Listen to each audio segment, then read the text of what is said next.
I don't have cheekbones to speak of or much of a bosom. I wondered what actions could be taken. Could I reinvent myself? After all, everyone thought I was a boy when I was little. Then would I be allowed to write some fucking jokes? That is when the fury set in. I paced around my living room like a caged animal. So, women are specialty items, huh? Added for flavoring? God forbid a woman is seen as simply a writer who can write for any multitude of voices and characters. Oh, no, that was men's work, I was being told.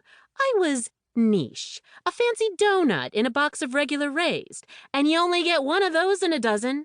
No, ma'am, so sorry, but we can't read and consider you based on how excellent your story, dialogue, and jokes are.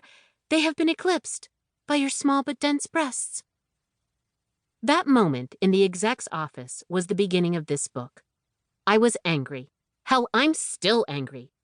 While I didn't seriously consider transforming into the man version of myself so I could get a job on a sitcom, I did think about it. Soon afterward, an article on Jezebel by Catherine Nichols caught my eye as it made the rounds online. In the article, entitled Homme de Plume, What I Learned Sending My Novel Out Under a Male Name, Nichols wrote about how she sent out query letters and the first 10 pages of her novel to literary agents using her real, female, name. After a dismal response, she sent it out again with a fake, male name, George. Everything else remained the same about her submission. All told, almost 9 times the number of agents asked to read the full manuscript when she submitted using a male name. Nichols writes, most of the agents only heard from one or the other of us, but I did overlap a little. One who sent me a form rejection as Catherine not only wanted to read George's book, but instead of rejecting it, asked if he could send it along to a more senior agent. Even George's rejections were polite and warm on a level that would have meant everything to me, except that they weren't to the real me. George's work was clever, well-constructed, and exciting. No one mentioned his sentences being lyrical or whether his main characters were feisty.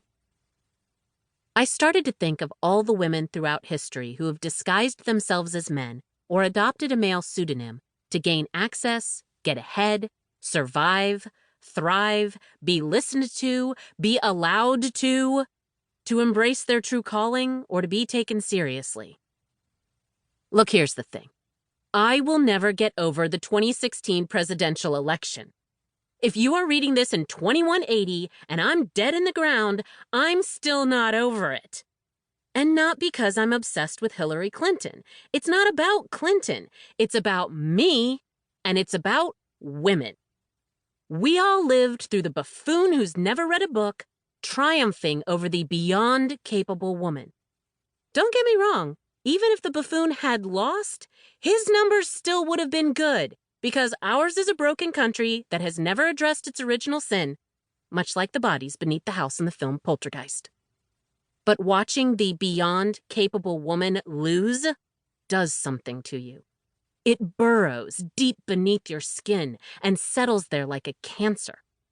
You may be accomplished, you may be qualified, but the message received since time immemorial is, no, not for you.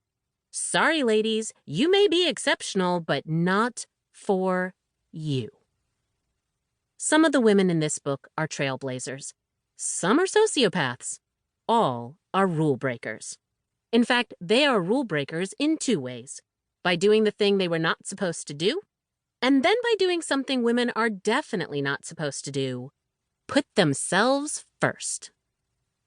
My focus in this book is on women who dressed as men to gain access and opportunity, not on gender identity. When it comes to historical figures, sometimes it is difficult to separate choices made for access or survival from those regarding gender identity. Caution is always required when applying modern language to historical figures. I'm not here to erase or oversimplify anyone's story. I don't have all the answers, but sometimes historians and scholars like to write like they do.